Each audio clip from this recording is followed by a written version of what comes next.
Lord of time and space. Everywhere and anywhere, every star that ever was. Where do you want to start?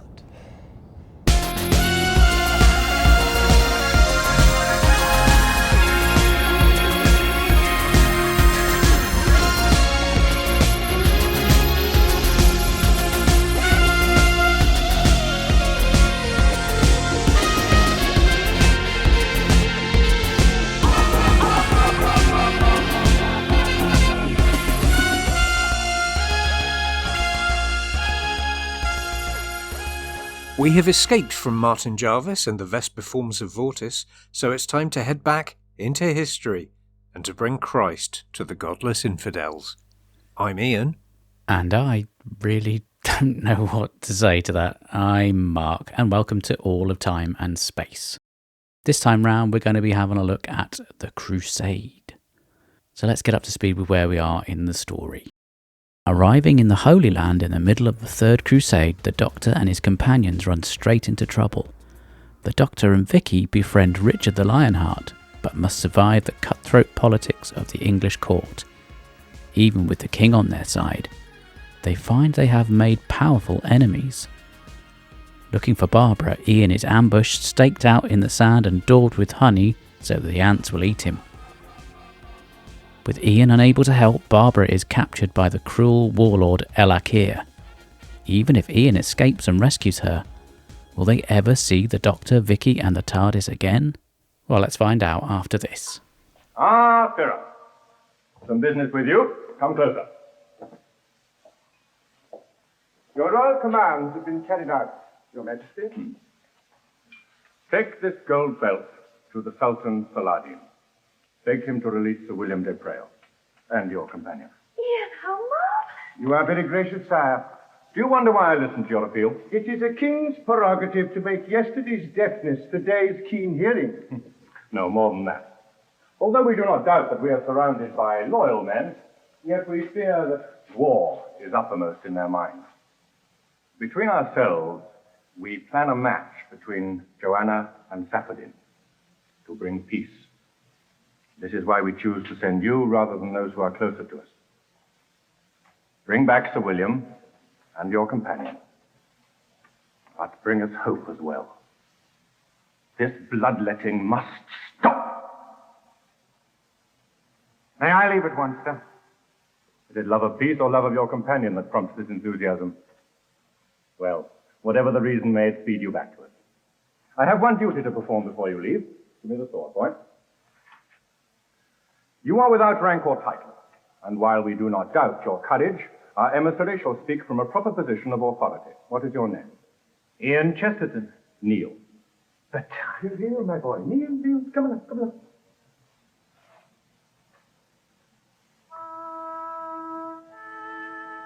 In the name of God, St. Michael and St. George, we dub you Sir Iain, Knight of Jaffa. Arise, Sir Iain, and be valiant.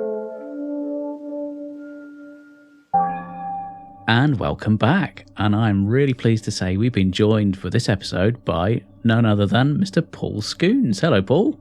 Hello. Thank you so much for joining us. You're welcome. Before we get into what we're actually here to talk about, unfortunately for you, it's time for you to be subjected to the mind probe. No, not the mind probe.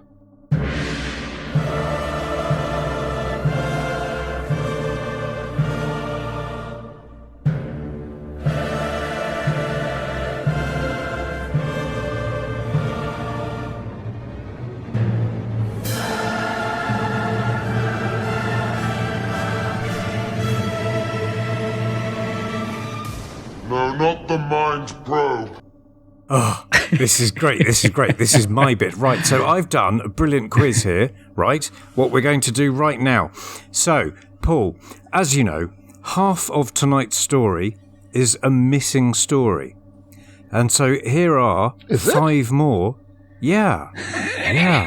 So here are 5 more Doctor Who stories which are 50% absent.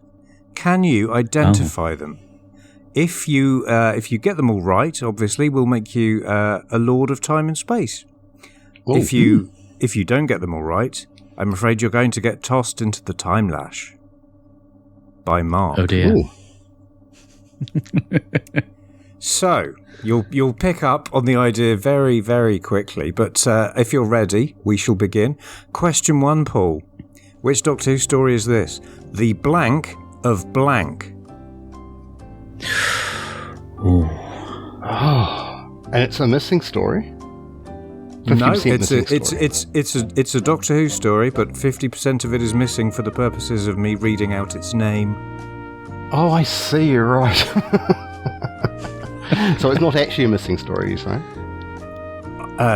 No, I don't believe it is. No, Right. but two of its four words are the missing. blank of blank? The did you blank say? of blank. Yeah. Gosh. Starting with a tough one.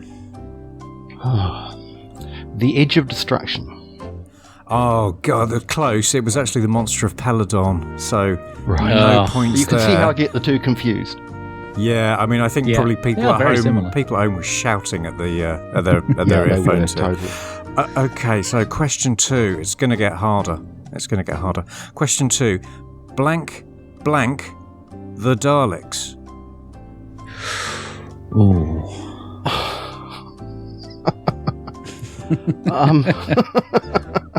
I know. Blank, blank, the It's a Daleks. risky one. Blank, blank, the Daleks. You've really excelled yourself this time.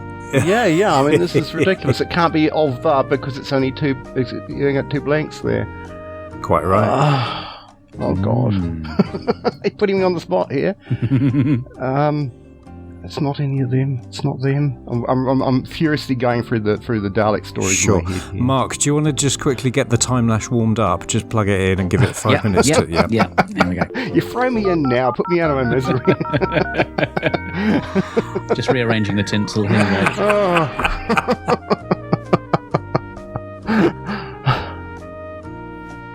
Surely all the Dalek stories have got 4 words in them, not 3. Blank, blank, the Daleks. Oh, sorry. Okay, right. Sorry, I misheard the there. Oh, you missed it. Destiny Right, okay. of the Daleks then. It's death to the Daleks. Oh, look, it started with a D. It did. You were so close. Can you give him half a point for that? I mean, well, it's up quite tough. to you because I know.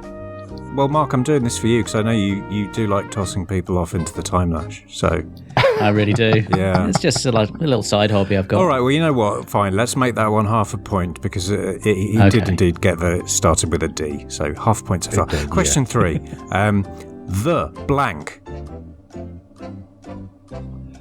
Rescue. Dominators. Oh. So Oh, it close. was black and white. I had that much. Yeah. Yeah. Do you want another half point for that? I mean, it's not going to save you at this point, but Well, that's one full point I've got now. That's good. let's do it. Fine, that's 1 point. Yeah. Okay. Question 4. Excellent. We move to the Virgin New Adventure novels here. Which Doctor Who story is this? Time Worm blank. Apocalypse. It was Exodus. I'm not even lying. I have written these all down, so I'm not even. Well, it was right I'm next not- door to it. I know it was. Oh man, maybe. I mean, you got a 1 in 4 chance of getting it right. haven't you? Yeah. Oh, there we go. Yeah, but you'll be pleased to These know are- the final question. these are hard. Right? I would say you've got a 50-50 chance with this one. Question 5. Blank, blank, the Rani.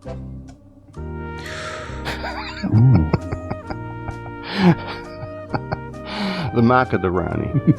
It was the Mark of the Rani. Fantastic. Oh, well Did I done. get so a point? that's- Oh my goodness. You got, so that's 2 points out of 5, which is less than half, Wow. which I'm afraid means that at the end of tonight's exciting episode, you will be summarily tossed into the time lash. So sorry, Paul. That was lamentable. There's no excuses. I'm sorry. I But mean, thank you so much for coming. Before you do go into the time lash, is there any chance we can have a little chat about the Crusade? If you give me an extra point, then yes. Oh, go on then. if you talk about it really well. Oh, there's a challenge. So you have a very special relationship with this particular story, Paul, for those that don't know. Yes. Yes, I do.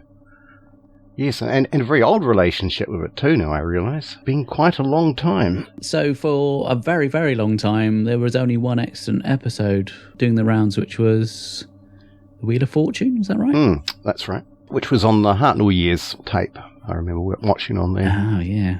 You were friends with someone who had a contact that was into collecting rare films, is that right? A friend of mine called Neil Lambess, who I've known for many, many years. I used to run the Doctor Who fan club, and he was one of my good friends in the club. So how did the story start? Neil was someone who was very obsessive about missing episodes. He was always coming up with theories. He's not alone there, to be fair. No, I know that, but I'm in New Zealand. That's the important context, as is Neil.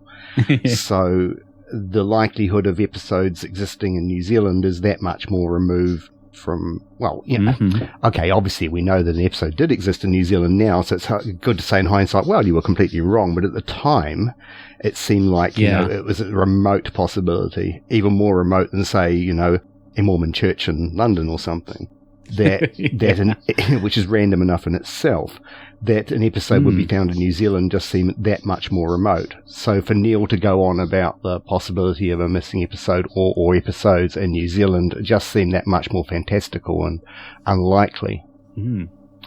But Neil was quite sort of dogged about this, and I mean, he's separately quite strong in his feminist belief that he saw the Macra Terror shown on a projector at his school during a rained-off sports day. So that's something that he's tried to research over the years, in the hope that maybe that film print has been kept somewhere in New Zealand. So this is the sort of thing that you know, Neil has these theories, and you know, and at the time you're kind of, oh, Neil's got another theory. You sort of roll your eyes a bit. I mean, I say this in retrospect because obviously he was right and we were wrong. So I'm not mocking him. We've all fantasized about making a find like this, but there's very few people who can actually turn around and say, well, actually, I did find one.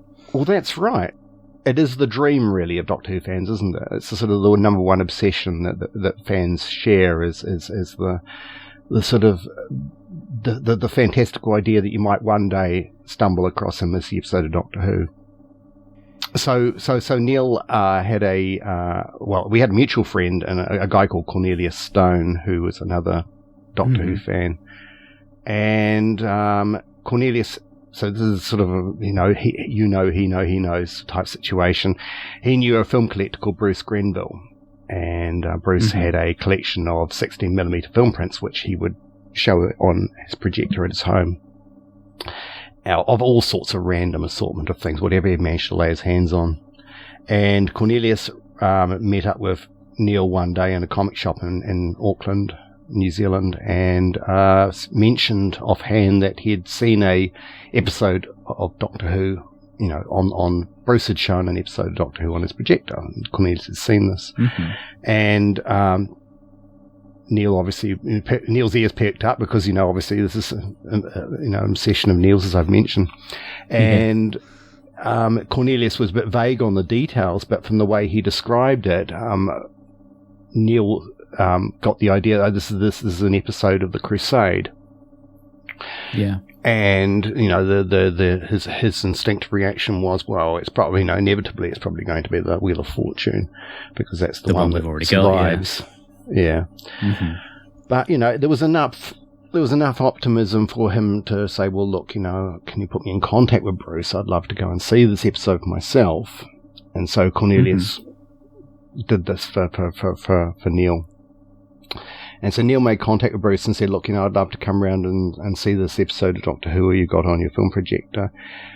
And thinking that, on the possibility it might be a missing one, he asked if we could, it could be videoed, if he could take a video copy of it while it was being projected, set up a video camera in front of the screen and video it.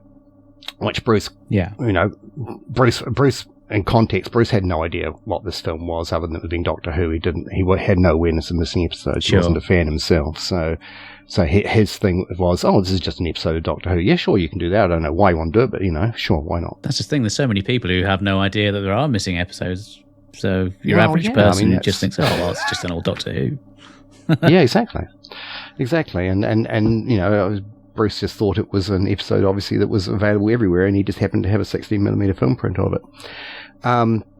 So that put Neil in the quandary, because although obviously he got a agreement to video it, he didn't have a video camera. Mm-hmm. So knowing that I did, he phoned me up and said, would you like to come along? And honestly, that's probably the only reason that I went along, because I think Neil probably would have just gone by himself, you know. So that's by dint of me owning a video camera, that was my in, if you like. So, I mean, I knew Neil. Neil was a friend of mine's, but, you know, Neil had no particular reason to invite me along to this thing. And so I said, oh, okay, Neil. And obviously, Neil needed a lift, as that's right. Neil didn't have a car, so he was like saying, well, can you drive me there as well? So I picked up Neil in town, and we drove over to Bruce's one summer's evening, and we endured a very long wait when we got to Bruce's, because Bruce had sat down to watch a very long film called Veronica Voss, which was, to my mind, a terribly boring film that was just impatient to be over. And as I mentioned on a previous podcast, I've realized I've been doing Bruce a great disservice over the years, because I've always told this story in terms of like being wound up by Bruce, in terms of like he's going to just sort of just make us wait and play out this sort of anticipation. But what I realized in hindsight, and only quite recently, is that this was a early January evening in New Zealand. That's the height of our summer, and of course, being a film projector, you need darkness to screen the. And Bruce was watching this on television. He wasn't projecting on. You know, he was watching something on television. Okay. So you're just waiting for the conditions to be right. Absolutely, it needed to be dark in order to put the projector on. So I kind of like, if I'd realised that earlier, I might have felt more kindly towards Bruce. Might have given him a slightly easier time. Yeah, it seemed a huge frustration at the time, and because we didn't know. I mean, I was particularly sceptical about this going into it, but I was prepared to humour Neil, because Neil's a good friend of mine. Now I wanted to support him in his belief that there was a missing episode. But I did have this pervading attitude in my mind, although I didn't voice it, that we were being set up. It was a hoax. Because it wouldn't be the first time, right? Because you read about these... Did I read somewhere that New Zealand TV, they didn't actually show the Crusade? Oh, that's right. Never screened here. Another reason why it seemed unlikely. Yeah. So I mean, you read about these things, particularly, say, in Doctor Who magazine. You know, you read about the 10th Planet 4 being discovered, and it turns out to be an elaborate hoax by someone. That was the sort of thing that was running through my mind going into it. So it really wasn't until we got to see the film that those sort of dark thoughts evaporated, if you like, for me. So that was quite a sort of moment of elation when I realised that, in fact, yes, we were watching a extremely rare missing film print. So what was going through your mind when you saw the lion come up on the screen for the first time? I would have liked to have enjoyed watching it, but the whole way through, my mind was just racing. What the hell do we do? Because I was just thinking... This is a unique film, you know, there's no other copy of this anywhere in the world. So things like, I was very much aware that it's clacking through the projector. What if it jams? What if it tears? What? The quality, I mean, you've seen from the recordings, you've seen the quality of it isn't that great. There's obviously sustained some damage over the years. So I'm kind of thinking, don't damage it any further type thing. And also not knowing Bruce very well, only really having met him that evening. I was kind of like going, well, in my mind, I was thinking this as we were watching, what is this guy going to be like? Do we play it cool? Do we tell him it's a missing episode? Is he going to be like sort of, I'm never letting anyone else ever see this ever again type thing? And there's a part of my mind, because bear in mind, I've got the video camera set up and we're recording what's on screen, that might be the only copy that ever gets out into the wild. Yeah. So that it kind of spoiled my enjoyment of just actually sitting there and watching the episode a little bit. And every time I've watched The Lion since then, those thoughts come back to me, that sort of memory trigger of that anxiety of those 25 minutes. I'm feeling stressed just listening to you talk about it. Yeah, I can totally imagine that. It could easily have gone a different way. It may never have got out of private hands, you know? So yeah, it was a little bit of a sort of a stressful experience. I think Neil was a bit more optimistic and relaxed about it than I was. I don't think he had quite the same sort of concern about. I mean, you'll have to get Neil on at some point and ask him directly, but I think he was more optimistic that we would be able to work something out. But yeah. We didn't really discuss this beforehand, unfortunately, because I didn't really have a game plan. So Neil, I wasn't quite sure what Neil was going to say to Bruce either when the episode finished. So Neil might have overreacted to it and really sort of got Bruce, really sort of unreal expectations about it. So I didn't quite know how we were going to play it because we hadn't really sort of worked out what we were going to say to Bruce. So it was all a bit anxiety inducing for me. Just overthinking it, and at the same time going, I'm watching an episode I may never get to see again because this may be the only time I get to view it. So Paul, try and just calm down and concentrate on what you're viewing. So all this is running through my head. You can imagine going onto the forums and saying, "Oh well, I've seen a copy of The Lion," and just people turning around and going, "Yeah, of course you have, mate. Yeah, yeah, you're lying about The Lion. Yeah." But yeah, I mean, we fortunately played it quite cool with Bruce. Explained to him quite clearly that it was a missing episode. He was very skeptical about it. He just didn't believe that So you talk about episodes, people not necessarily being aware of there being missing episodes of Doctor Who out in the wider community. Yeah. Well, Bruce was one of those. He just didn't believe the BBC would be so foolish as to get rid of any of them. They were basically all available as far as he was concerned. He says, well, no, I've seen the videos in the shop, so they can't be missing. That was his attitude. Yeah, not this one. Well, I'm sure they're all out there. Yeah. So I think his thing was, well, you must have seen this episode before, but you've never seen it on a 16mm film, and that was the novelty of you coming around to see it that way. So that was his, obviously I think our conviction quickly won him over to the idea that, he did have something rather more unique than that, and he did get quite interested at that point. I think, initially, early on, I probably could have made him quite a lowball offer and actually bought the film print with him and walked away with it. But I wouldn't have felt good about doing that. Knowing what he had. No. So we basically said to Bruce, let's just, let you think about it for a few days and I'll come back to you. And what we'd like to do is to borrow it and send it to the BBC so they can copy it and then return it to you. And he seemed, okay with that, and we left it there. And Neil left me to do all the follow-up from that point. So that's kind of, Neil had made the discovery. I went along as his wingman, effectively. But from that point onwards, it was up to me to sort it all out. Neil lives in a different city, so he had to go back home, and so he couldn't come back and see Bruce. So I was left to do all the follow-up. No pressure then, Paul. No, but when you describe who's responsible for the find, that's the important distinction to make. Neil made the find.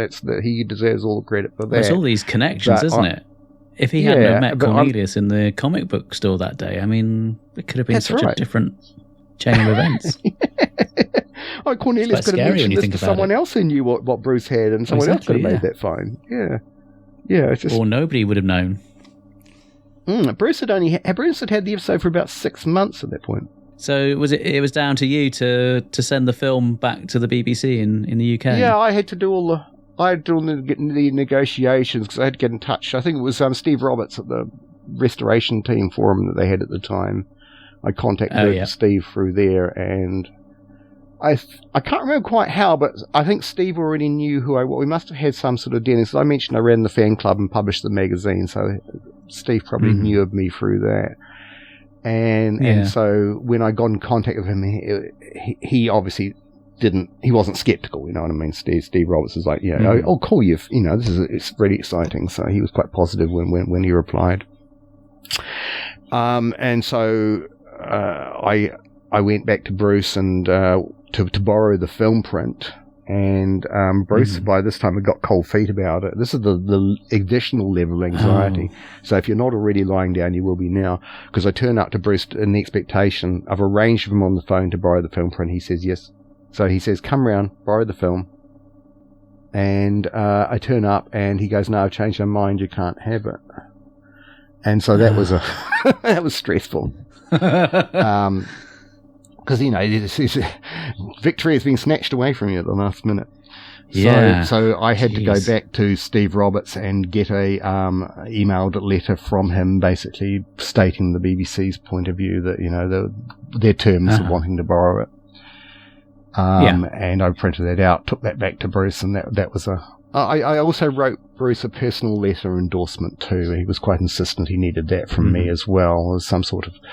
Right. Bruce's point of view, he didn't know me very well. I didn't know him very well. So I was going to say, was he concerned that you were just going to go off with it and he was never going to see it again, or? Yeah, I think so. I can understand that point of view.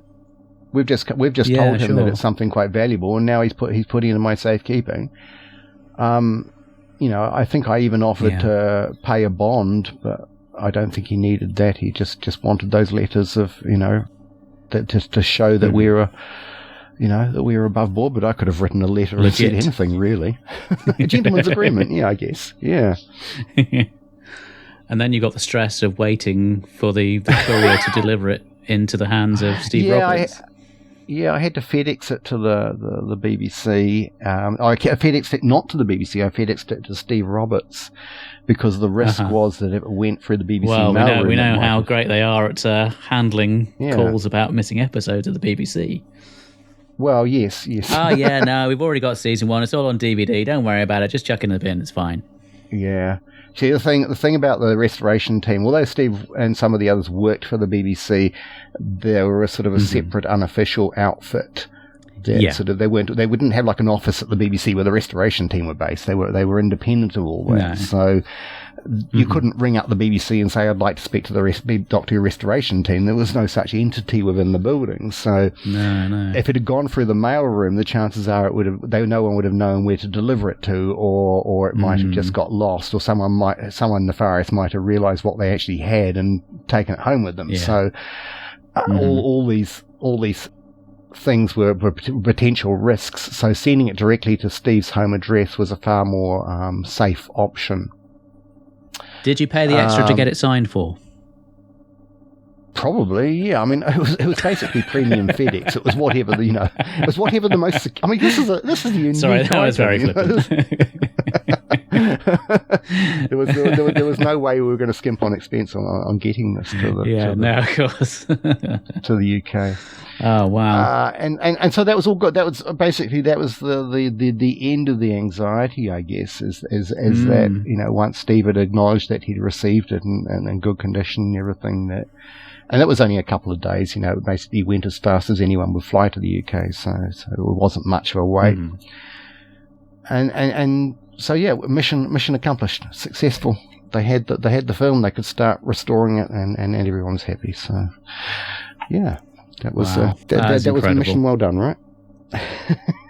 Yes, we owe you all of you guys a massive debt of thanks. Yeah, it seems unreal now. Yeah. Yeah, no, it's brilliant. I've told the story many times over 22 years now, almost.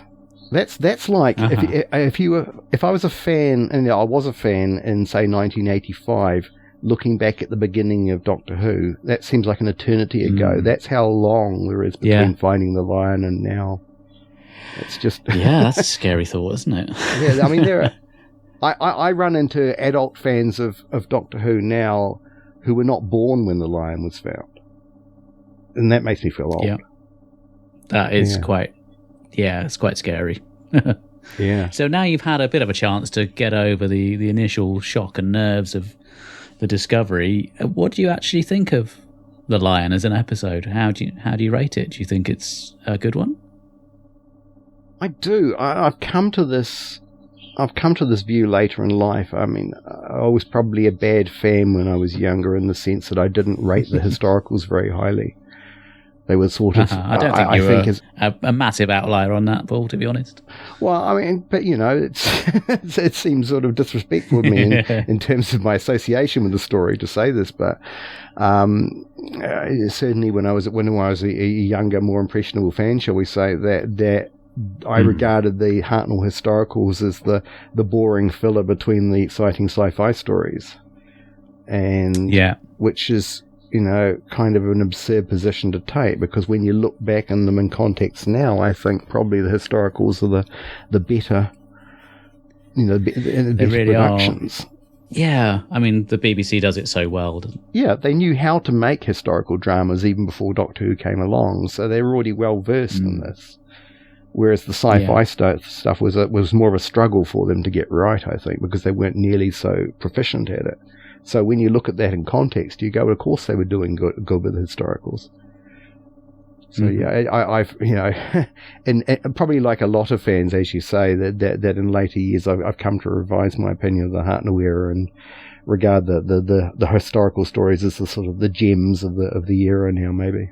It's a roundabout way of saying that I rate the Crusade very highly. I think it's probably one of the strongest stories of Hartnell's second season. Yeah, I think you're right. I think certainly everything you've said very much chimes with how I was as a kid, reading the Target books. And I think I've mentioned this before when we had David Kitchen on.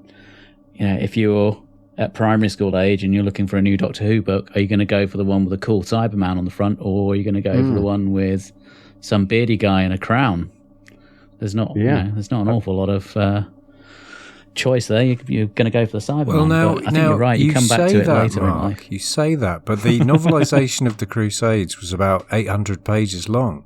So, in terms of sheer story for your, bang for your buck, you're better off with the Crusade than, say, a Terrance Dicks. So have you read the Target book, Paul? Yes, I had. I mean, I was a huge fan of the Targets. There probably was a time when I was a young fan when I was more of a fan of the Targets than I was of the television program, to be honest. I think I got, although I'd watched it from a young age, it was really collecting the Targets that made me an obsessive fan. I started paying much more attention to the television series as a result of reading the books. I can totally relate to that.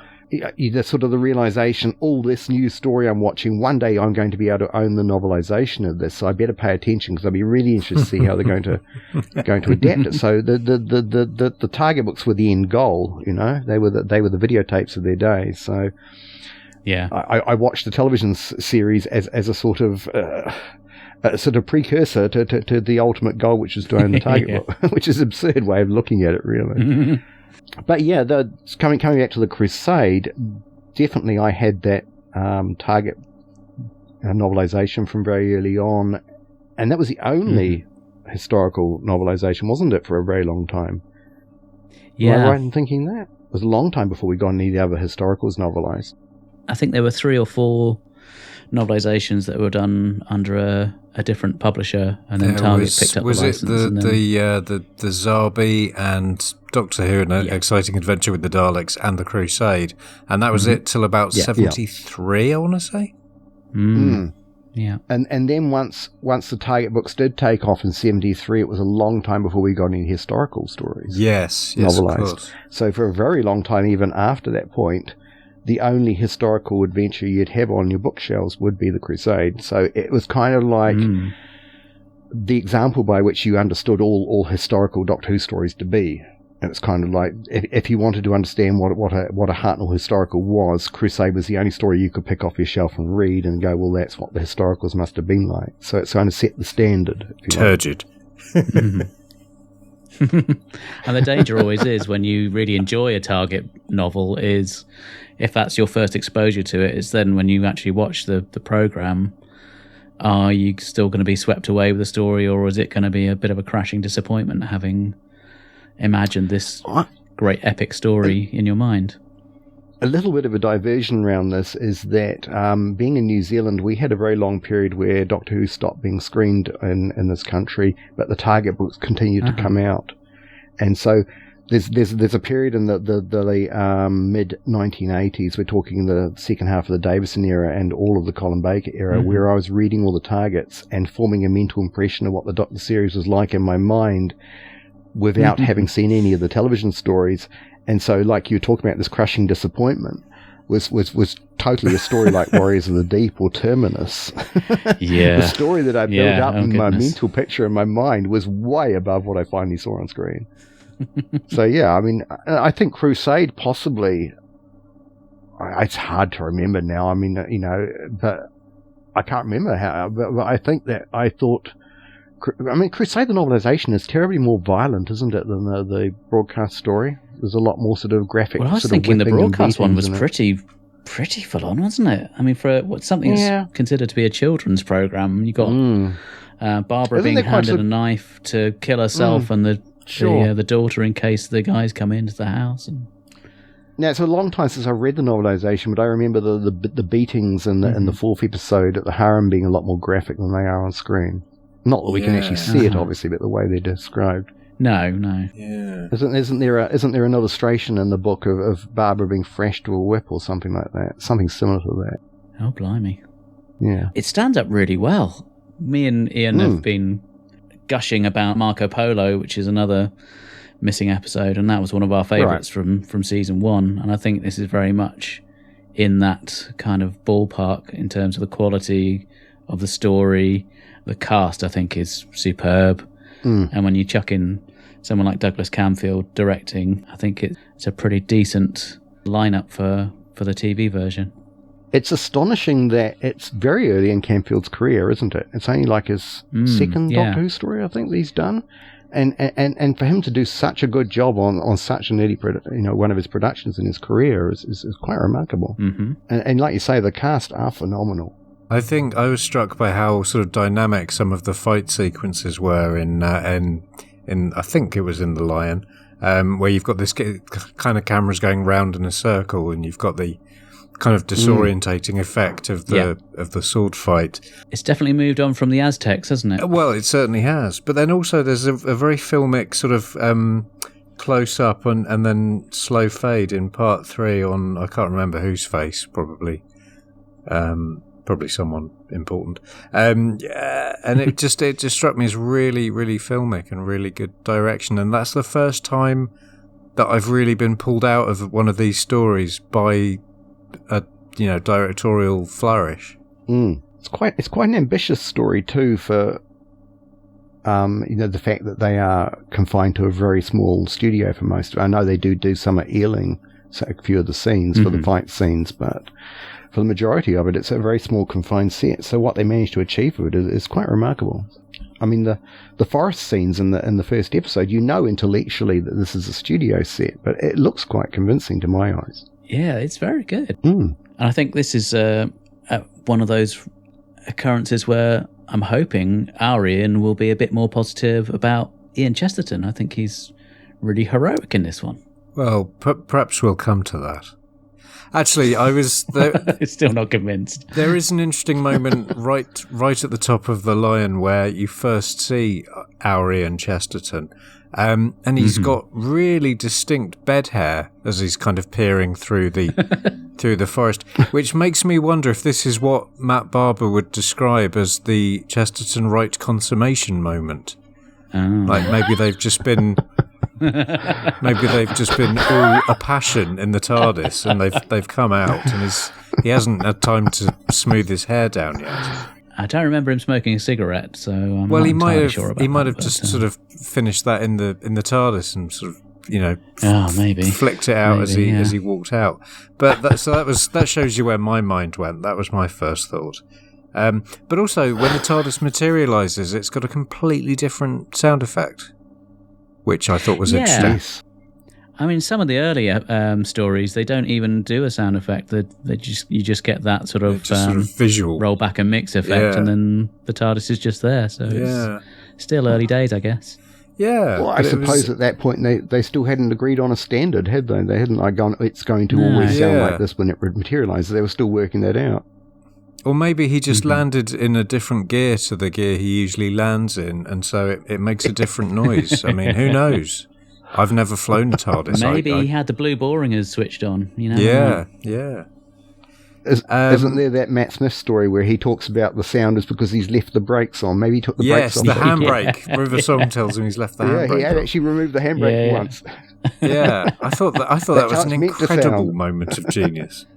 But but we're not here to talk about the Matt Smith era. We'll get to that in approximately 77 years.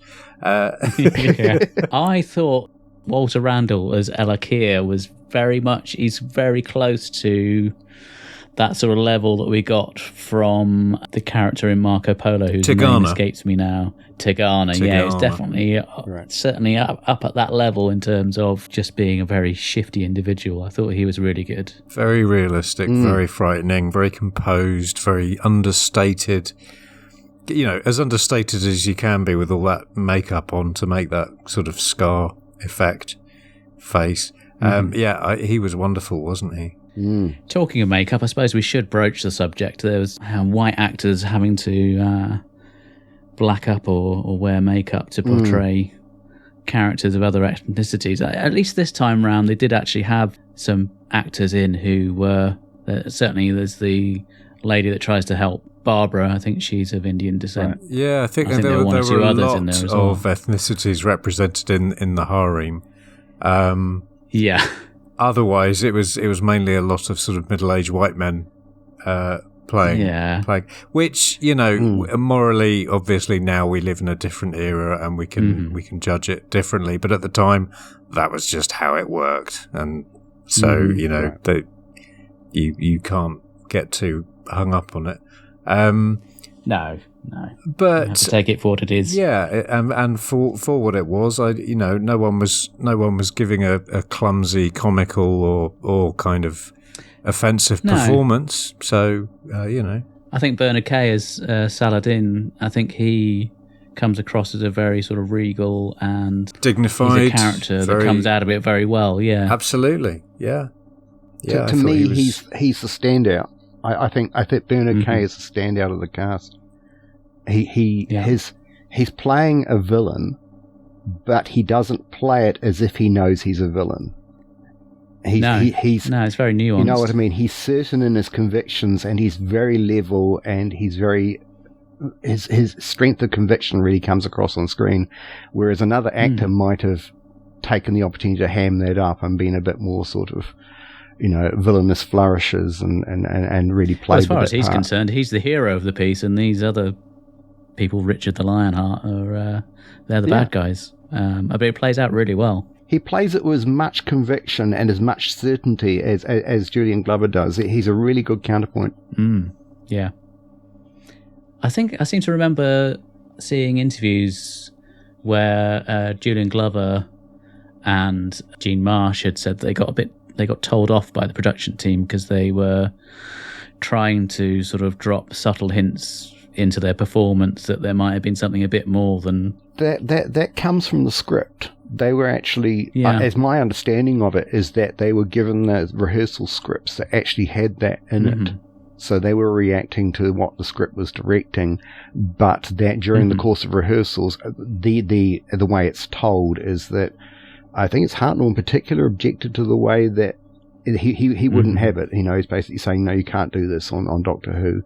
And so the scripts were rewritten, but because Glover and Marsh had already seen the scripts, they were still playing it in that direction. That's my understanding anyway. Because I thought they were just channeling Cersei Lannister and, sort of 40 years early or whatever it was. They'd seen into the future and gone, they'd seen into the future. They'd seen Julian Glover was going to become Meister Pycelle when they started filming Game of Thrones. That's right. So that was the direction they took it. Fair enough. Yeah, otherwise, cast-wise, I think there were some incredible moustaches going on in The Lion. Did you... And beards. Yeah. De Turnerbu had a bit of a... And, my only real criticism, I guess I suppose it's the way he's had to play it because that's how it's written, but the Chamberlain, goodness me, what an absolute goon. When he's trying to... He accosts the Doctor and says, you've stolen these clothes from me. But you say that I stole them from him as well. I can't have stolen them from you and from him. And it took a while for him to sort of twig that maybe the Doctor hadn't stolen them in the first place. The thing that bothers me a little bit about the Crusade is that the Doctor's part seems almost to be the weakest in the sense that he's stuck with this court intrigue which doesn't really progress. He's kind of just standing around talking to the court for 3 episodes or 4 episodes. And whereas it's actually Barbara and Iain who are off actually having the exciting adventures. So every time it cuts back to the Doctor, you go, oh, more standing around talking in court. The story sort of slows to a little bit of a halt when that's going on. Well, it builds up a little bit because they have that sort of potential for trouble when they discover that Vicky is actually a girl and the Doctor's been misleading them. And so it's such a brilliant disguise that Vicky, just by putting on a little elf hat, everyone's convinced that she's a boy. It's terrible. I think the way I'd look at that is that throughout the series so far, we've seen areas where Ian's been the dominant character or where Barbara's had a lot to do. And we've had obviously a couple of stories in season 2 where the Doctor has been very much the kind of main driving force of what's been happening. Sure. So I don't feel particularly disturbed at this point in the show's evolution that maybe on this occasion the Doctor isn't, doing very much apart from probably smoking fags and drinking tea and, nattering with a young and foxy Jean Marsh. But maybe I'm on my own there. We've got different perspectives on it because I've just rewatched this story in isolation from the rest of Hartnell's era, whereas you're watching them all in order, so you've got a better view on how it all fits together. This could be true. I never thought I'd be in a position of wisdom. Good thought. I mean, normally we, at some point during the conversation, will say to the guest, so when did you first see Story X? Well, obviously, you've just explained I can give you the exact in some date. detail about when you first saw it. When did you two first see it? Well, I watched it yesterday morning. Well, I watched 2 episodes and I listened to the other 2. I watched one of the recons. That's my first go-round with it. I don't know if Mark's really filled you in, but I've not watched a lot of 60s Doctor Who before, so that for a lot of these stories, this is my first encounter with them. So, yeah. I'm kind of envious of you, because that'd be lovely just to visit it. I've got to tell you, it's so I'm not obviously at all. I am a child of the 80s, and I grew up thinking the Eric Saywood era was, brilliant, and the Cartmel era doubly so, and I'm still right, I would say, about the Cartmel era. But I was never particularly interested to go back before where I started watching the show.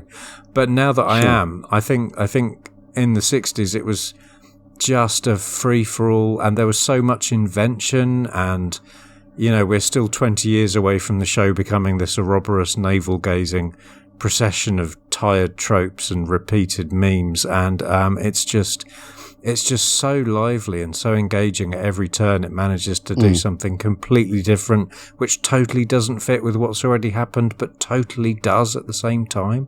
And in all of this glory and all of this televisual brilliance that we're uncovering, the only problem I'm having is that I feel that Ian Chesterton's a massive prick. Oh, really? He just comes across as this you need to enlighten me. Why? Well, he's such a sort of pompous, clucking, tedious, self-righteous, just annoying, badly dressed. Where's he getting all these suits from? Why is he wearing a tie in the console room? Why is he giving us a lecture on condensation? Why is he getting so excited about a magnetron? Oh, God, man. And in this one, which you found, so you're responsible for this, he gets an effing knighthood. I'll try and lose it again, shall I? I think he's bloody brilliant in this one. You're wrong, Iain. I gotta say, when he gets his nightly haircut, he looks, I think, really quite good. And he is quite, hard, and he's dogged in pursuit of getting his woman back. So yes, in all seriousness, in this story, he is not annoying much. He is generally brilliant. The one negative thing I have to say about him in this story is he is caught napping, isn't he? When he gets pegged down and fed to the ants, he shouldn't have been having a a snooze in the middle of the desert. He should have been. Well, no. I mean, yeah. There's nowhere to take shade. So once you lie down, if you fall asleep, you're going to get terrible sunburn. And obviously, so this story is set in Jaffa, or Jaffa, as it's pronounced, which is the outskirts of Tel Aviv. Have either of you fellows been to Tel Aviv? No, I haven't. Right, well, I have. You don't lie down and nap in that kind of weather. It's not the hottest part of the Middle East, but it's uncomfortable. Yeah. And I was there. I don't know, about 6 years ago. No, less than that. Maybe 5 years ago. And it's one of these places where you walk around, and everyone that you see, literally everyone, is 10 out of 10 stunning.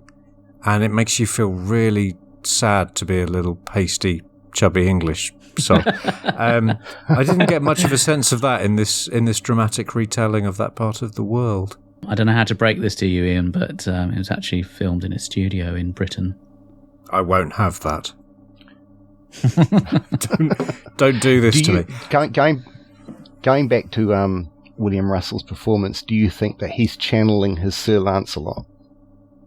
I think he is. I think he's looking at these historicals as the opportunity to very, very gently do something a bit different. And because I think the situation is more familiar to the audience, he is able to be less of the avatar of the everyman who's watching the show, and he can really just sort of get lost in the story.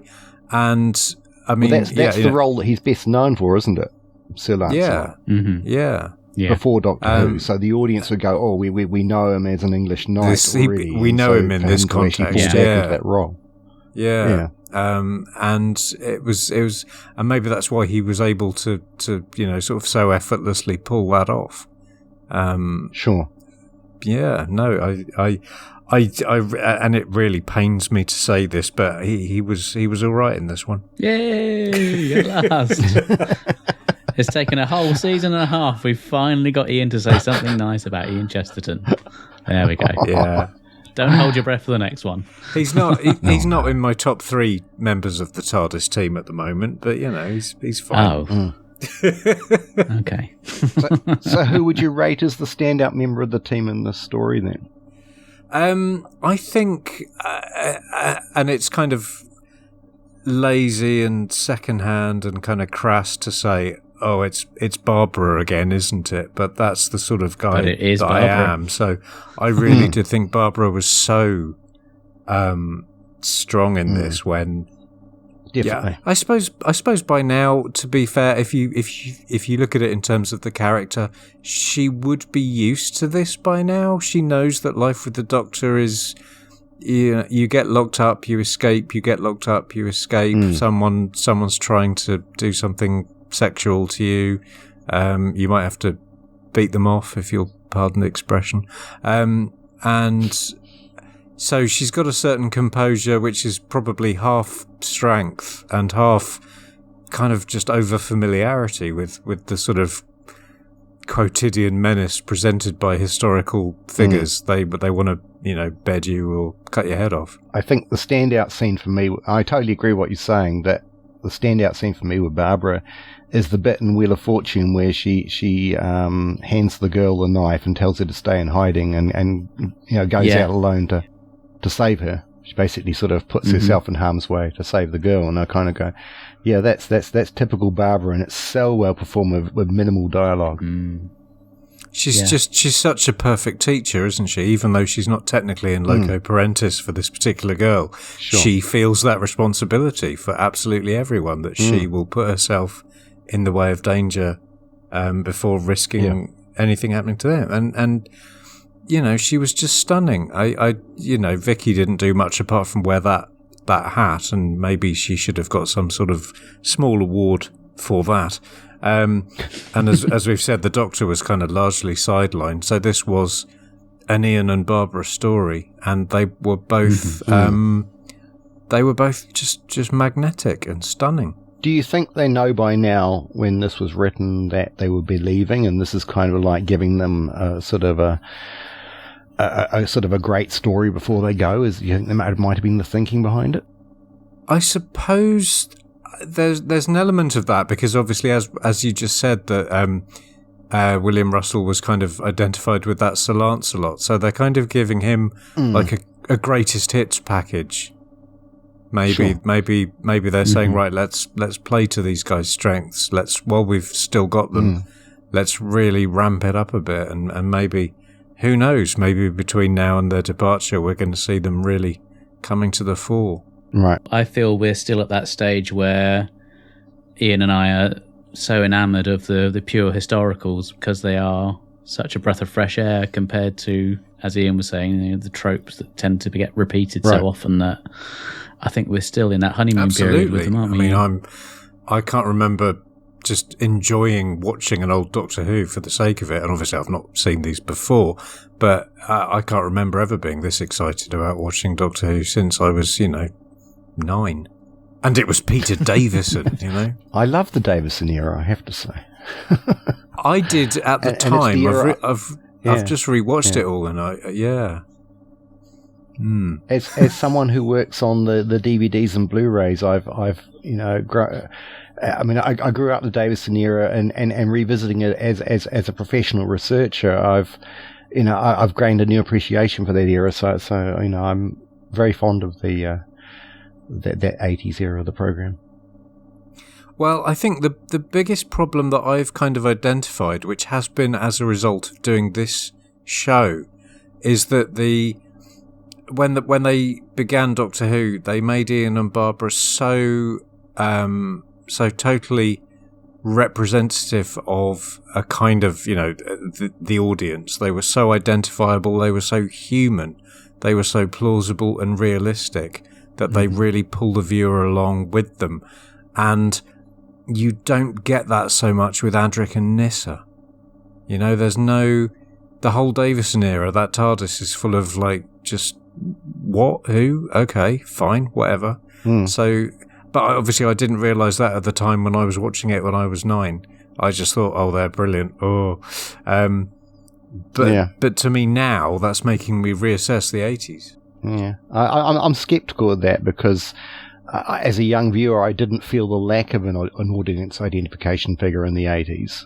I didn't feel like I was lacking that element of it. It didn't detract from my enjoyment of it. So, whereas perhaps in the 60s, when Doctor Who was a much stranger and more unfamiliar thing for viewers, that the audience identification figure was that much important to have in place. That's a really good point. So, but by the same token, is it wrong that by the 80s they decided not to bother having that, because there was maybe a complacency that the audience knew exactly how the show worked, so we don't need to have a kind of realistic figure? I would argue that neither Romana or Leela were particularly good identification figures for viewers either.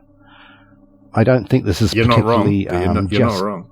I don't think this is unique to the 80s. I think this is also. It did help that they were both really good actors as well. Well, that's a different issue, though, isn't it? I mean, the writing is the decision to put an audience identification figure, and then the acting is the performance is a different issue. So, I mean, I would never fault Louise Jameson's performance as Leela. I think she's fantastic, but she's definitely not someone who you could go, that's me. That's an ordinary person. That's someone I can identify with. Well, maybe at the weekend. Yeah, maybe. Yeah, I mean, just to reiterate, I'm from Essex, so there's a lot of wild-eyed savage women with knives knocking around as I speak. Yeah, but no, I think for me it just went on slightly too long in the 80s without any kind of relatable figure. And as I say, this is not something I picked up on at the time, and it's purely with me, and it's purely as a result of watching the 60s stuff now and thinking it was just slightly more user-friendly back in the day compared to the 80s. But then again, obviously, Peter Davison is it depends what day of the week you ask me, but he's up there with my favourite Doctors. It's him, Sylvester, and Matt Smith for me. So I hear what you're saying about the era as a whole. I think and I'm trying to think back to when I originally watched the Davison era, I think that I identified with the Doctor much more than I did with the companions. I think that I aspired to be like the Doctor. Yeah, he was the most like me, because I was, also blonde and English. So I totally felt like I knew I was with the Doctor. Whereas his companions, you had an Alzarian and an Australian, and I couldn't begin to guess which of those was the most weird and alien to me. And Nissa, who was, Well, maybe it being a New Zealander, that Tegan didn't bother me so much, because Australians are much more sort of familiar type of person to myself. So yeah, well now I know a few Australians. I can sort of relate to Tegan a lot more than obviously I did at the time, and that is an element of it. But I really did like Janet Fielding in a special way. So yeah. We're moving horribly off topic now, because we came here to talk about the Crusade, and now I'm thinking of Janet Fielding in that little leather skirt from Frontios. Yeah. You need to get me back in 70 years or whenever you do your 80s ones to talk about those stories. Yep, no, that's fine. We'll definitely. Yeah, we're not in any rush. You might not be, young man. I am. I'm in my 40s now. I want to get this thing finished before I go. You talked about there was a very good point you made about the blackface and that being a problem for modern audiences. I also think, and this is something that struck me when I was watching the Crusade last night, that the character of Ibrahim is a bit dodgy as well. The accent he puts on, his general persona, is a very sort of over stereotype. Do you know what I mean? I sort of cringe when I watch his performance a bit. Yes, I know what you mean, but he, let's assume that was all that was there on the page, and the guy was just doing a really good job being that character. Oh, sure. I think you have to divorce. Oh, it's not necessarily a criticism of the actor. It's just the whole decision to play it like that. Whether that comes from the director or the actor or whoever. Yeah. I would look at David Whittaker as being the author of that, and maybe maybe lay the blame. If blame be need be, maybe we lay the blame at his door. Because you're going through the Hartnell era in order, are you seeing these sort of stereotypes come out in other stories as well? The sort of slightly uncomfortable characters that nowadays we cringe a bit at, but at the time maybe were acceptable? I think we've maybe come across a couple, but very mildly, and I'm aware that on the whole they've been handled pretty well. Yeah, I know it gets more problematic as it goes on. So I'm sort of braced for worse, and I view everything through the lens of yes, but this was filmed in the Britain of 1964-65, which was not the most progressive or cosmopolitan place the world had to offer. So, me personally, I always leaven these things with a sense of perspective of the humdrum realities of production. So maybe I'm just a bit too dispassionate. You could be really offended by some of the stuff we're seeing, but you can equally just brush it off. It depends if you want to take exception to it or not, I suppose. I think this is a problem particularly for modern fans who have come to the older stories. They're growing up in a completely different world to the world we grew up in, with totally different societal values and what have you. So to them, it is absolutely, it must be like touching the live track of train tracks. It's like, what is this? What are they doing? This is so wrong. Yeah. Whereas for us, it's like, that was how it was. They're right, we're wrong. Maybe the truth's somewhere in the middle of those two perspectives. I really hope so. I was just thinking as you guys were saying that. Do you remember back along they had that whole thing on Twitch where they played out a whole bunch of they showed all of it, didn't the they? classic series. Yeah. And there were so many guys who were watching this for the first time who had been big fans of the modern era. Yeah. And they were lapping it up. They were loving it. Because I kind of tuned in for a few thinking, oh, God, they're really going to tear it apart. And they were just really enjoying it for what it was.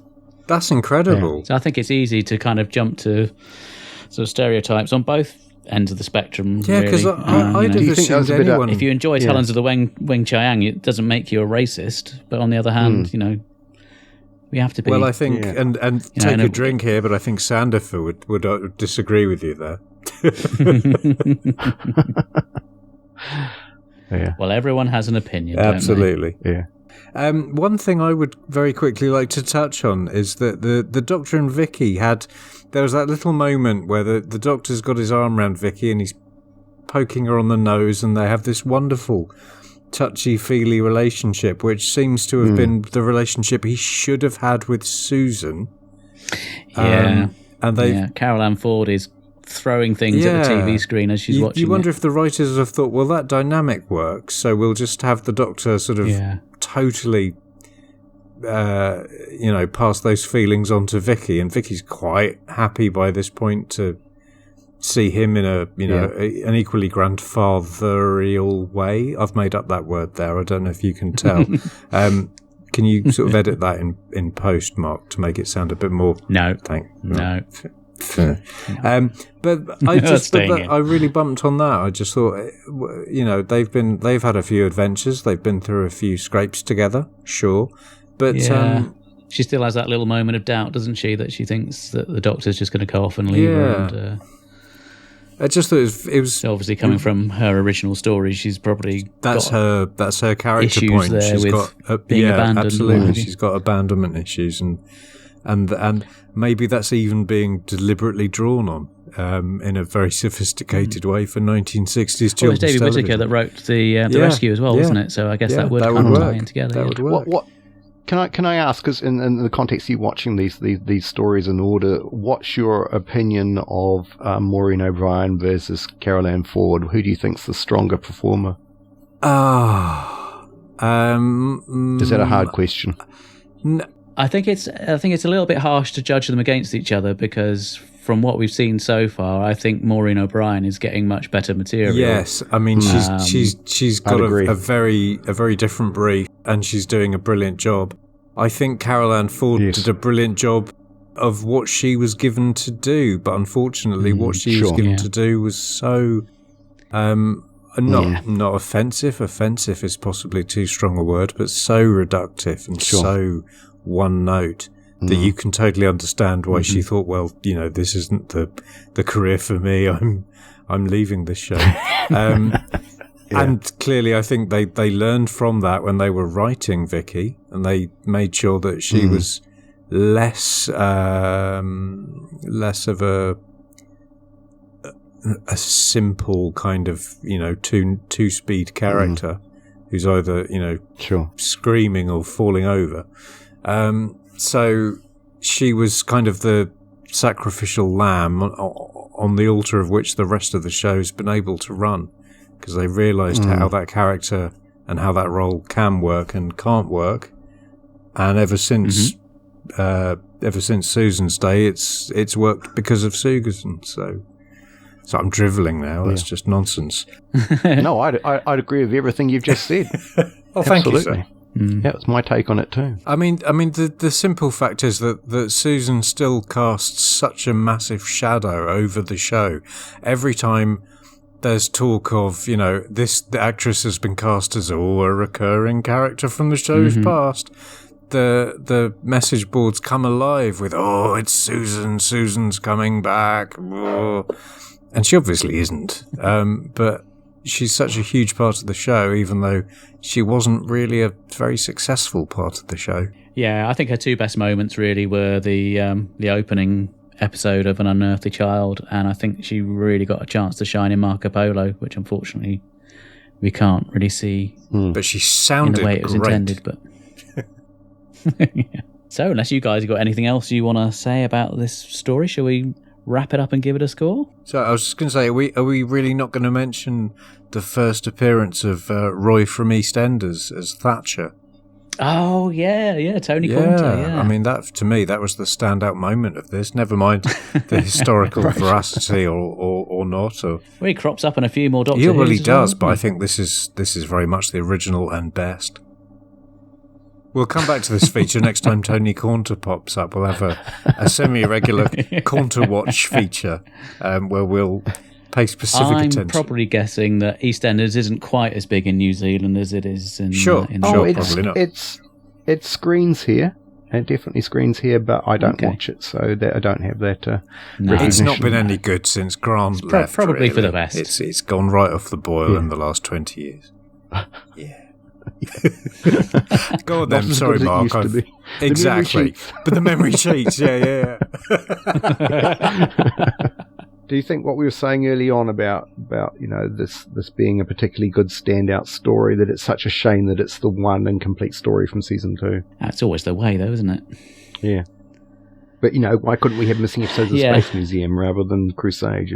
But that said, I mean, we had a chat with another guest when we covered the Sensorites, and Ben that we spoke to is another huge fan of the missing stories, and the romance of it, and the mystery of it, and it's a double-edged sword. You could end up with a his sort of take on the Sensorites was imagine if I'd not been able to see this, I could have spent years building this up as this amazing story. So I think you just have to be thankful for what we've got, and I think we've got enough of this story to know that it's clearly brilliant, and we are very lucky because there are stories where we don't have, there are stories where we have half of it that we still can't really make that kind of assessment. This is obviously brilliant. For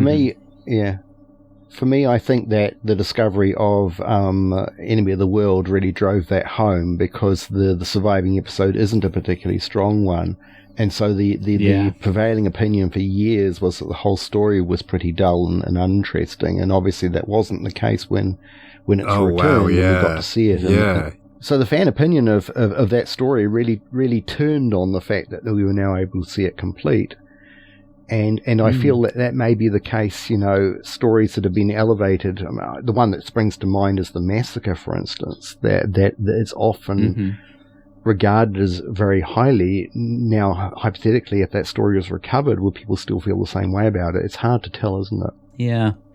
I feel like the inverse of Enemy of the World was Web of Fear, because we'd all had that first episode for so long and built it up into this amazing thing. And I think there's only really one way you can go from there, and that's, the expectation is so high that the rest of it could fall flat a bit. I still enjoyed it a lot, but Enemy of the World was definitely the stronger of the two.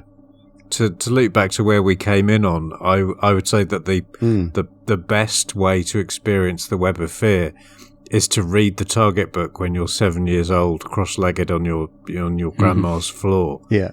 You're never going to get a better experience of that story than that. Definitely. Totally agree.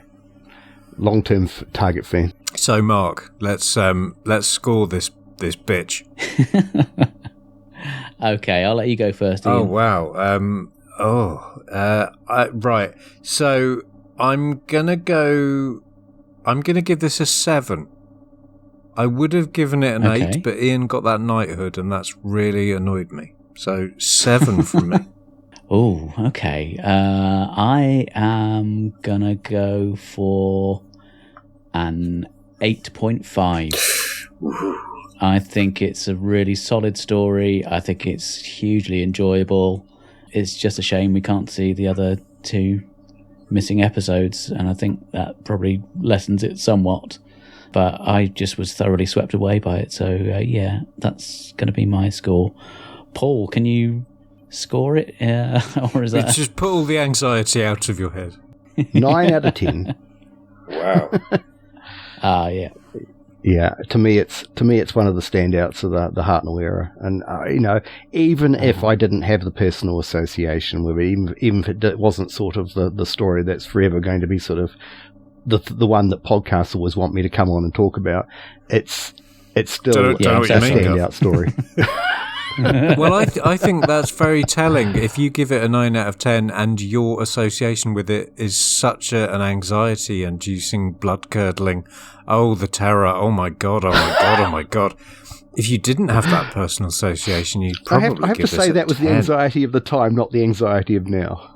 Well, you evoke it very, very well. I mean, my heart skipped several beats, and I was in something of a cold sweat for at least 42 minutes. I can tell you exactly because I've got a little counter on the screen here. The thing that you talk about how if people obviously think about what if I found a missing episode. The thing that I think about is what if I found another one? How would I do it differently? So that's the thing that goes through my mind a lot. Would you do it now in a much more sort of debonair, James Bond, casual, rehearsed kind of way, or would you just jump up and down and go, "It's a missing episode"? Oh my God. Oh gosh. It's so hard to say now, isn't it? Because I think anyone that you come across who had a missing episode is so much more likely to be aware of it now than perhaps they were back in the day. Yeah. It's hard to conceive of anyone not being aware that there are missing episodes now. I mean, there must be, I'm saying that any film collector, shall we say, because Bruce was a film collector and yet he had no awareness of it. No inkling. So, yeah. Yeah. I really hope I never find one, because it just sounds so stressful. Oh my God. So much can go wrong. It's a poison chalice thing, isn't it? It's kind of like you think, oh, this is going to be such a wonderful experience. And when you do actually find it, it's so nerve-wracking that you just think, oh, I wish I'd never found it in the first place. I suppose the feeling that you must have felt a bit like you'd found the lost Ark of the Covenant. But before you can actually get it back to a museum and show it to people, you've got to defeat a bunch of Nazis. And, there'll be a gentleman melting, and then you've got to get through a huge... it's just the burden of the thing and bringing it to fruition and bringing it out into the daylight is... And every turn, something terrible could go wrong. I can't imagine the stress. I mean, hats off. Can I just say as a caveat to that, unlike certain other missing episode finders, I've never compared myself to Indiana Jones. Well, the comparison is not for you to make, sir, but I can make it, sir. Because to me, you're a bloody hero. Unlike other missing adventures finders. Well, yeah, let's not go there. Soiled the away strip. I think we need to include Neil Lambess in that too. Absolutely, you're both bloody heroes. So. Yeah. Raising the glass. Thank you, Neil. Yep, cheers. Yeah. Is there a story where if you found it, you'd be too embarrassed to let on that you'd found it and it would therefore stay missing? And if so, is it the Space Pirates? I mean, Annie McCoy. Shut your face. That was missing. I just, Shut your face. But it's that whole thing, it's that enemy of the world thing that the Space Pirates might actually be good and we just don't know it. Yeah. I think it's one of those things, it would clearly be a romp. Even if it was nonsense, it would be, so... not so bad it's good, but so silly it's brilliant kind of thing. So yeah, I think... I know this has been said ad infinitum, but it's great we're getting these animations for filling in the gaps with the missing stories. But, the whole thing with Troughton, a lot of the enjoyment of watching his stories is his facial expressions and the business he brings to the part, which... as great as the animators are at doing their thing, they're not going to be able to bring that element out. So I totally agree with you, and I think that's particularly apparent watching the animations of the surviving episodes of the Faceless ones. And you're expecting Troughton to make these facial expressions that you're so familiar with, and he doesn't do them on the animation. You really feel like there's something missing there. Mm-hmm. Anyway, that's enough of us chuntering on. I think we should get some listener feedback. I've got mail. So it's time for a bit of feedback. Let's have some audio feedback to begin with from our friend Ben down in Indiana. You know, I always thought it was weird how not even halfway through episode 4, King Richard just is gone. And it's so strange because he's so important to the first 3 episodes. And then it occurred to me, it's obvious. King Richard, as portrayed by Julianne Glover, is obviously a splinter of Scaroth, the good old green-skinned Jaggeroth. You know, the guy from City of Death. So, you know who I'm talking about. You know, we are here, together we are Scaroth, many together in one, the Jaggeroth shall live through me, blah, blah, blah. The centuries that divide me shall be undone, yeah, whatever. So, that's obviously why he's gone, because he's off doing some Jaggeroth stuff. And poor Jean Marsh doesn't even appear in episode 4, probably because she found out the king's secret. What are you? What have I been living with all of these years? Thanks, Ben. And let's go to my first bit of feedback on Twitter. So we've heard from @HeisenbergPod. So I put out a tweet saying, any love for the Crusade? And they say, yes, it's one of the very best black and white stories. So very concise, but got their feelings across. Andy Moore, @AMMoore67 on Twitter. He just says yes. So thanks, Andy. That's great. Then he did follow up saying, oh, right then, yes, love this. A love which goes back to reading and rereading the novelization as a kid, but also a great cast. Kay, Glover, though sadly not pulling his face off to reveal spaghetti in this one. Marsh, Camfield directing, so Doctor Who it hurts. Ouch. So thanks for that, Andy. And the last one from me is Ham-Fisted Batfender, who says, captivating in all formats, the excellent episodes, soundtrack CD, the Telesnap Recon, and Whittaker's superb novelisation. Oh, and wonderful stories of recovery too. As we've been hearing, yes. Ian, who have you heard from friend of this parish, Mr. Dwayne Bunny. G'day, Dwayne. Who says, I adore this adventure. When we only had episode 3, I loved the dialogue between Richard and Joanne. The acting between these two is simply superb. And then we got the wonderful episode 1. What a treasure. How good would it be to get episodes 2 and 4 back and have a complete black and white season? Then he goes, then, you know, a bit of praise for the show. So, obviously, awkward, embarrassing. Loving the podcast, guys. At the rate of release, I've requested one of your Pertwee reviews to be played at my wake. And I'm looking forward to my great-grandchildren hearing your thoughts on Legopolis around the time they graduate university. Well, spoilers, but I very much like Legopolis. Yes. Yeah, I'm not sure he's going to want the Pertwee reviews at his wake if he's got a bit of an inkling for how we feel about that, but, you know, that's still to come. Yes, you've got the responsibility of training up your children to carry on the podcast, haven't you? Oh, yeah, that's it. The legacy. Yes. It's going to outlive you. I'd be very surprised if that's the case.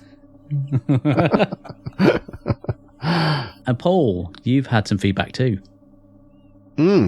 J.R. Southall wrote, when I first got into the Target books, it was all Daleks and Cybermen and exciting adventures in space, and the novelizations based on historical stories were few and very far between.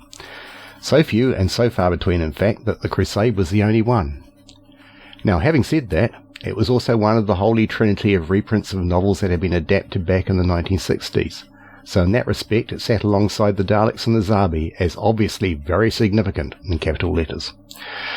Given this fact, which I gathered because of the copyright notice inside the front of the book, when I read it, I did so not out of duty or with the expectation of boredom, but with a certain reverence that I felt it probably deserved. And I really enjoyed it. Not in the same way as I had enjoyed Doctor Who and the Three Doctors or Doctor Who and the Planet of Spiders, but in the way you might enjoy a Robert Louis Stevenson novel that just happened to feature the regular characters from your favourite television series. Intrigue met daring do, and even romance, with a capital R, in all senses of the word, and it was a light and breezy, slightly longer than usual read. When I finally got to see the 2 extant television episodes, I feared disappointment. Doctor Who and the Crusaders had become one of my very favourite Target novels, and a cheap, almost as live studio-bound TV version was never going to compete. Except the acting is sublime. The dialogue and characterization are about as effective as they ever have been in 57 years of Doctor Who. The sympathy with which the nominal bad guys are treated is unparalleled in the series, and despite the narrative eventually fizzling out a plot rather than reaching for an unrealistic crescendo, there's almost nothing in what survives, nor indeed in what doesn't, that I would change. A sublime example of a short-lived kind of Doctor Who, which sadly went the way of the dodo long before its time. And that's from J.R. Suffle. Wow. Fantastic. Lovely feedback there, JR. Thank you. If you want to get in touch, we'll have all the various means played over our end credits. It just leaves us to say thank you again to Paul Scoones for coming on and talking to us. Thank you, Paul. Oh, it's been a pleasure. Thank you for having me. Anytime, sir. Is there anything you'd like to give a little plug to while you're on? Well, check out my work on the Blu-ray range. I write the info text for some of the stories. The most recent one to come out is Battlefield. And I'm also working on several ones which have yet to be announced. Great. So if you can just tell us what those are, we'll obviously mute that for the audience that are listening now, but that'd be great. Yeah, thanks, Paul. I think we need to come full circle here, and I'll say it's the of blank of. Oh, I hope it's the Space Pirates. If you'd like to get in touch, you can email us at mailbagofrassilon@gmail.com. We're also on Twitter @TimeEndSpacePod, and you can also find us on Facebook. If you want to leave some audio feedback, there is a link in the show notes. You can use your phone or your computer and leave up to 60 seconds of feedback, or if you're listening via the Anchor website, you can click on the message button and leave your audio. We'd love to hear from you. And thank you to Momo Tempo for providing our theme music.